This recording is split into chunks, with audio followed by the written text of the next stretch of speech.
채취가 속도를 내면서 성주와 김천 반대 주민들이 대규모 규탄 집회를 열고 결사 반대를 다짐하고 있습니다.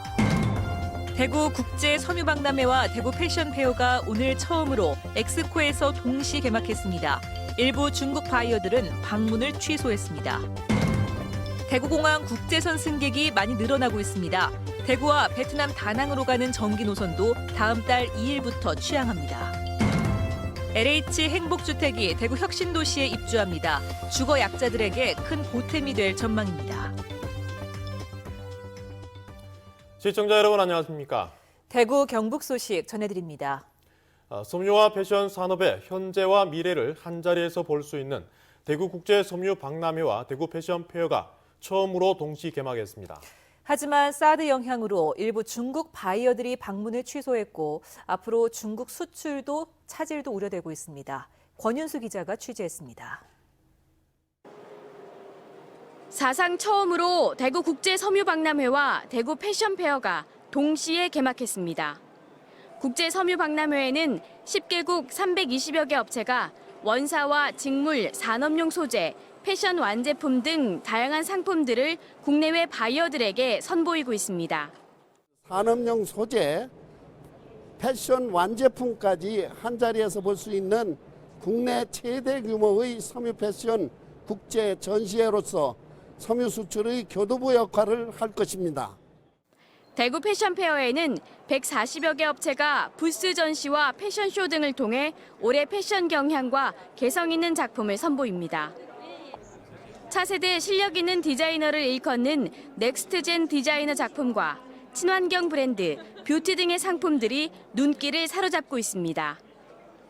동시 개최로 기대를 모은 게 사실이지만 안타까운 점도 있습니다.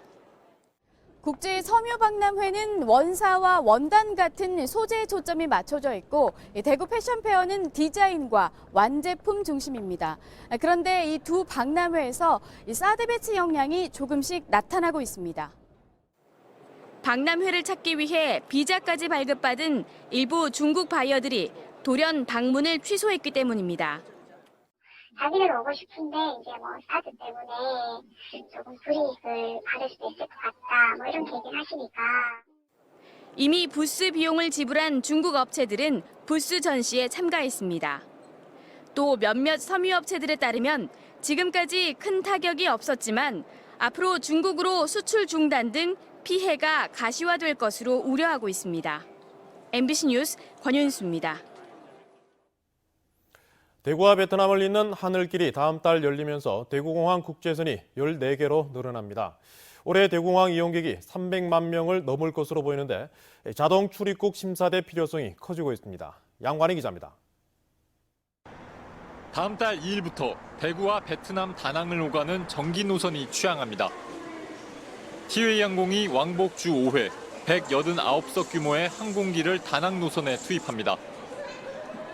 대구에 거주하는 외국인 가운데 베트남 국적이 중국 다음으로 많고 교역 규모도 세 번째로 커 항공 수요는 충분할 것으로 예상됐습니다. 대구국제공항에 베트남 직항 노선이 생긴 것은 사드 배치로 위기에 처한 지역 관광업계에도 새로운 전기를 맞게 될 것으로 내다봅니다. 같은 날 대구와 오키나와를 주 5회 오가는 전기 노선도 취항할 예정이어서 대구공항 국제선 노선은 14개로 늘어납니다. 이로써 지난해 250만 명을 넘어선 대구공항 누적 이용객 수가 올해는 300만 명을 돌파할 것으로 예상됩니다.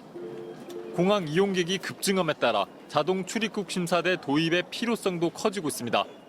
이미 자동 심사대가 설치된 청주공항의 누적 이용객 수가 270만 명인 만큼 이와 규모가 비슷한 대구도 자동 심사대를 설치해야 한다는 목소리가 나오고 있습니다. 승객의 여권과 지문 얼굴 인식만으로 이뤄지는 자동 심사대는 12초 만에 출입국 심사를 마칠 수 있습니다. 대구 출입국관리사무소는 대구공항 출입국대에 자동 심사대를 2대씩 설치하기 위해 관련 예산을 기재부에 신청했습니다.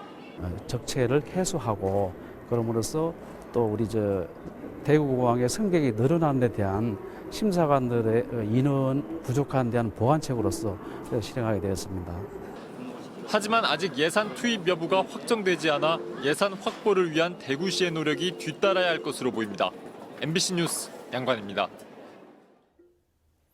사드 장비 일부가 전격적으로 들어오고 사드 배치가 급박하게 추진되자 성주와 김천 일원에는 긴장감이 감돌고 있습니다.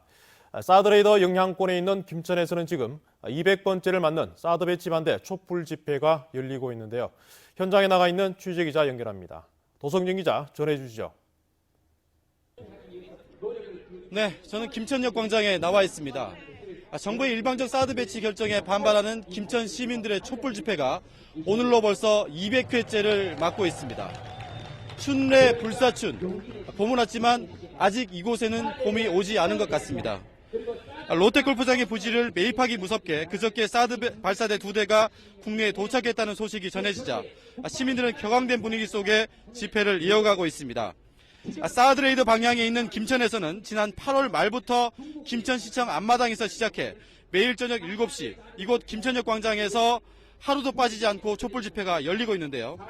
지난 200일 동안 농촌 어르신부터 혁신도시의 젊은 층까지 500명 안팎의 다양한 연령층이 매일같이 참여하고 있습니다. 김천 인구가 14만 명인데요. 주최 측은 지금까지 참가한 연인원만 10만 명을 넘는다고 추산하고 있습니다. 그럼 여기서 81살의 최고령으로 매일같이 집회에 참가하고 계신 할머니 한 분을 만나보도록 하겠습니다. 할머니 안녕하세요. 안녕하십니까. 네네. 듣자 하니까 지난 여름부터 가을, 겨울을 거쳐 혹한까지도 거의 매일 빠지지 않고 집회에 참여하고 계신다고 알고 있는데요. 네, 꼭 참석했습니다. 예, 그 이유가 있을까요? 김천의 혁신도시에 그래 모임이 있다 해서 가니까 비가 그날 많이 온 날인데 비를 맞고 앉아서 온몸에 젖어가지고 있으면서 어린애를 안고 그래 촛불을 켜고 시위를 해서 너무 딱해서 그래 젊은 자손들을 위해서 장래를 위해서 나라의 이 험악한 길을 안 가야지 싶어서 그래 참석합니다. 네, 오늘 롯데골프장 바로 밑에 있는 성주군 초전면 소성리에서는 성주와 김천 주민들이 국방부를 규탄하는 집회를 열었습니다. 사드 반대 성주투쟁위, 김천대책위, 원불교 등 반대단체들은 국방부 장관 등이 환경영향평가도 없이 사드 배치를 밀어붙이고 있다며 직권남용 등으로 고발하고 오는 18일에는 대규모 반대 집회를 열기로 했습니다. 지금까지 김천역 광장에서 MBC 뉴스 도성진입니다. 경상북도가 사드 배치에 따른 지역 중국 수출 업체들의 피해 접수센터를 도청 안에 설치했습니다. 피해 상황이 접수되면 수출 유관기관과 협력을 통해 해결책을 찾는 한편 장기적으로 해외 시장 다변화 정책으로 중국 의존도를 줄여나갈 계획입니다.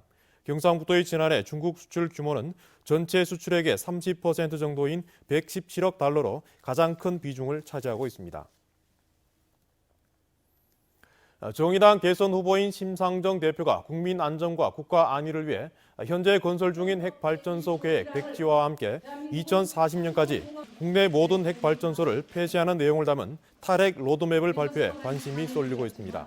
또 법원이 수명 연장을 취소한 월성 1호기와 함께 경주 지진으로 위험에 노출되어 있는 월성 원전 2, 3, 4호기도 조기 폐쇄하겠다며 국가가 국민 생명을 담보로 더 이상 도박을 해서는 안 된다고 밝혔습니다. 울릉도에서 가장 큰 항만이 될 울릉항에 여객선 부두 건설이 제외됐습니다. 여객선용 부두가 어업지도선용으로 변경됐기 때문인데요. 주민들은 실망을 넘어서 분노하고 있습니다. 김기영 기자가 취재했습니다. 울릉도 주민 100여 명이 지난 6일 해양수산부를 찾아가 울릉항에 원래 계획대로 여객부두를 건설하라고 촉구했습니다. 울릉항은 당초 5,000톤급 여객선 3척이 동시에 접안할 수 있는 여객부두 등 민관군 복합항으로 설계됐습니다. 하지만 지난해 9월 고시된 제3차 전국 항만 기본 계획에서는 해군과 해경부두는 그대로 두고 여객부두를 국가어업지도선 용도로 변경했습니다. 울릉도 최대 수건인 전천후 여객선 취항을 고대하며 공사로 인한 소음과 먼지, 환경훼손 피해를 참고 지내던 주민들은 반발하고 나섰습니다. 해수부는 어업지도선 부두 3선석 중에 1개 선석은 여객선 부두로 환원하는 절충안을 제시했지만 주민들은 2선석 이상을 요구하고 있습니다. 여객선석이 3분의 1을 차지하고 있었습니다. 3분의 1 없애버리고 그냥 수요 없으니까 짓지 말자고 없애버리고 자기들 짓고 싶은 것만 딱 짓는 거예요. 생업을 제쳐놓고 나왔다가 여객선이 결항돼 일주일째 1,000만 원 가까운 비용을 허비하게 됐습니다. 해양수산부에 우리 처음으로 찾아가가 1시간 반 동안 말씀드리려고 5일을 이렇게 힘들게 기다리고 있으니까 어쨌든 간에 되도록 해 주십시오. 주민들은 요구가 관철되지 않으면 현재 진행되고 있는 공사를 중단시키겠다고 발주기관인 포항해수청을 압박했습니다. 발주라는 것은 그거잖아요. 계약이잖아요. 계약 위반으로 해서 또 다른 문제가 발생할 수가 있기 때문에 검토가 돼야 될 부분이고요. 주민들은 또 해수부의 계획 변경에 대응하지 못한 울릉군의 안일한 행정도 사태를 키웠다고 반발하고 있습니다. MBC 뉴스 김기영입니다.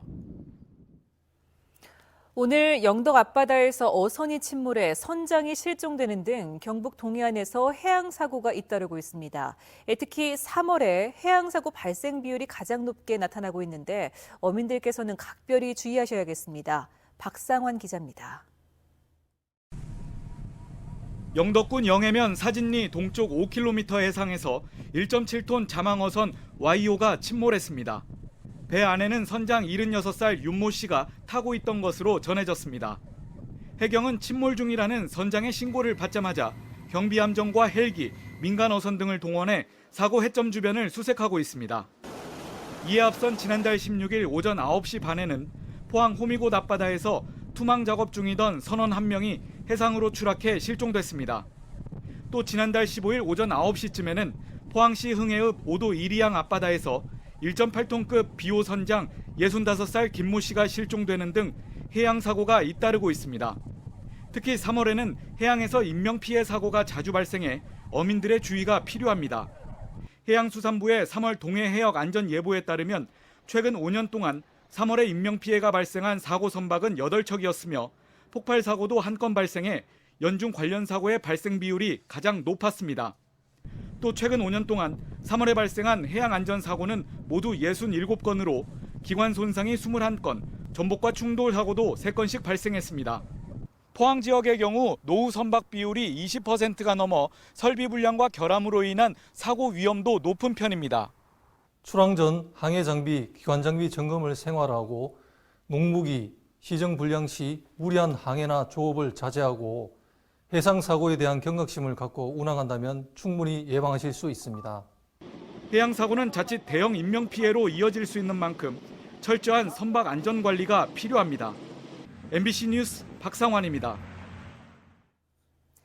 대구시 교육청은 최근 대규모 채용 비리로 물의를 빚은 모 사학재단의 특별감사에 법인이사 5명의 임원 승인 취소, 중학교 교감과 고등학교 행정실장의 파면, 고교 교장과 교감 등 교직원 10명의 해임 등 징계를 요구했습니다. 또 부정한 방법으로 합격한 교사 10명은 임용 취소를 하고 5년 동안 교사 채용시험 응시 자격을 정지시켰습니다. 대구시 교육청은 법인 설립자 후손들이 교사 채용 대가금을 나눠 가졌고 이 중 1명은 채용 비리를 미끼로 전 이사장에게 거액을 요구하기도 해 고발했다고 밝혔습니다. 사회초년생이나 신혼부부 같은 내 집 마련 부담이 큰 젊은 세대들에게 싼값에 집을 임대해주는 행복주택 입주가 대구에서 처음으로 시작됐습니다. 입주자들은 비용과 편리함 모두 만족스럽다는 반응입니다. 이상원 기자가 보도합니다. 회사 생활 1년차 새내기인 27살 김재현 씨. 대구 방천동에서 집을 얻어 생활하던 김 씨는 한 달 전 대구 혁신도시안 LH 행복주택으로 옮긴 뒤 임대료 부담이 많이 줄었습니다. 행복주택을 오고 나서는 임대료가 3분의 1인 10만 원 정도로 측정이 되자 이제 생활에도 여유가 생기고 결혼한 지 한 달 된 신혼부부인 김웅, 유송이 부부도 행복주택이 출퇴근 교통은 물론 가족 계획을 세우는데도 큰 도움이 되고 있다고 말합니다. 임대주택이지만 민영아파트 못지않게 유아 놀이터와 어린이집, 북카페 등 각종 편의시설이 갖춰져 있기 때문입니다. 저희가 이제 2세개 가지고 있거든요. 네, 여기 유아방도 있고 어린이집도 있어가지고 여기 또 최장 10년까지 거주할 수 있기 때문에 가격도 수성구보다 훨씬 저렴하고. 대구 혁신도시 안에 있는 LH 행복주택은 모두 1,088가구. 전용 면적 21, 25, 36제곱미터 세 가지로 이루어져 있습니다. 현재 분양률은 83%로 수시로 신청을 접수받고 있으며 저렴한 임대료에 6년에서 최장 10년까지 거주할 수 있습니다. 대구 경북 지역의 대학생, 사회초년생, 신혼부부 같은 젊은 세대가 안정된 주거를 바탕으로 미래의 희망을 개척해 나갈 수 있는 그런 터전이 될 것으로 기대합니다. LH는 올해 하반기 대구 테크노폴리스에 1000가구의 행복주택을 추가 공급하는 등 앞으로 대구 경북 지역에 7000가구의 행복주택을 지속적으로 공급할 계획입니다. MBC 뉴스 이상훈입니다.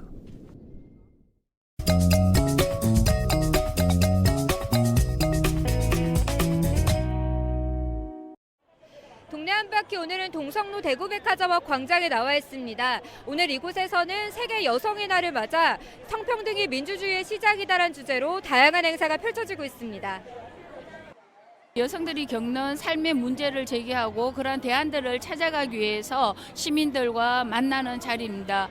주로 이제 여성들의 노동권이나 인권 문제의 실태에 대해서 알리고 바꿔가려는 노력을 하고 있죠. 세계 여성의 날은 1908년 3월 8일 15,000여 명의 미국 여성 협력 노동자들이 작업 환경 개선과 참정권 등을 요구하며 시위를 벌인 것을 기념하기 위해 제정한 날인데요. 여성단체들은 오늘 행사를 통해 여성들의 지위 향상과 남녀차별 철폐 등을 요구했습니다. 대구 달서구는 오늘 남부교육지원청 성서달서경찰서, 달서강서소방서, 남서대구 세무서, 달서우체국 등 지역 8개 공공기관과 사랑의 끝맺기 결혼장려 업무 협약을 체결했습니다. 달서구는 오늘 협약을 계기로 앞으로 지역 8개 공공기관과 함께 결혼을 개인의 선택으로만 여기는 인식을 개선하고 직접 결혼 중매에도 나서는 등 건강한 결혼 문화 분위기를 조성하는 데 앞장서 나가기로 했습니다. 대구 대불 노인복지관에서는 오늘 대불 어르신 힘찬대학 입학식이 열렸습니다. 행복한 노후 설계를 위한 노인 맞춤형 평생 교육 프로그램인 대불 어르신 힘찬대학은 12월까지 일주일에 한 번씩 명사 초청 특강과 건강 문화 정보 특강 등을 통해 어르신들이 더 활기차게 노후 생활을 펼쳐가도록 지원할 계획입니다. 칠곡군 보건소는 오늘 석저급의 한 아파트 단지에서 군 관계자 입주민들과 함께 칠곡군 제1호 금연아파트 현판식을 했습니다. 이 아파트 단지는 835가구 중 818가구가 참여해 입주민의 70%가 넘는 637표의 동의를 얻어 칠곡군에서는 처음으로 금연아파트로 지정됐습니다. 동네 한 바퀴 이시정이었습니다. 대구시는 4차 산업 시대에 선도적으로 대응하기 위해 민관 산학연 관계자로 구성된 미래산업 육성 추진단을 출범시켰습니다. 미래산업 육성 추진단은 물과 의료, 미래형 자동차, 스마트 에너지, ICT 융합, 로봇, 소재, 문화산업 등 8개 분야 110여 명의 전문가들로 구성돼 미래산업 육성 분야 과제를 발굴하게 되는데 초기 시장 창출을 위해 올 연말까지 한시적으로 운영됩니다. 대구지방경찰청 사이버수사대는 지난 2014년부터 대구와 필리핀에 사무실을 차려놓고 스포츠 도박 사이트를 개설한 뒤 회원들로부터 421억 원의 도박금을 받아 챙기는 수법으로 54억 원의 부당이득을 챙긴 혐의로 4명을 구속하고 1명을 불구속 입건했습니다. 경찰은 또 이들에게 30에서 100만 원을 받고 자신 명의의 계좌를 넘겨준 14명과 많게는 1억에서 4억 원대의 도박을 한 혐의로 8명도 함께 입건했습니다. 현대제철이 상반기 대졸 신입사원과 박사급 연구원과 인턴을 채용합니다. 대졸 신입사원은 생산기술과 품질, 설비관리, 경영지원 등의 분야를 뽑고 채용 후 서울과 인천, 포항 등의 사업장에서 근무합니다. 응시 지원은 오는 21일까지며 인적성 검사와 면접을 거쳐 최종 합격자는 7월부터 입사하게 됩니다. 경북교육청은 2017 지방공무원 기술직 경력경쟁 시험과 관련해 도내 특성화고 졸업한 우수인재를 우선 채용합니다. 올해는 시설직렬에 9명을 모집할 예정인데 교육청은 내일까지 경주 디자인고 등 관련 학과가 설치된 도내 7개 특성화 고교를 방문해 채용 설명회를 엽니다. 특성화고 경력 경쟁 시험 원서 접수는 다음 달 17일부터 21일까지고 필기 시험은 6월 17일에 실시합니다. 경상북도는 사업용 화물 자동차 사고를 막기 위해 올해부터 후방 카메라를 장착할 경우 비용의 50%를 지원합니다. 첫 해인 올해는 도비와 시군비 13억 원을 들여 5톤 이상 사업용 화물차 3,000대 장착을 목표로 시군을 통해 신청을 받아 대상자를 선발합니다. 2015년 기준 도내 사업용 화물 자동차 교통사고 사망자는 24명으로 개별 화물차 사고 사망자의 배가 넘습니다.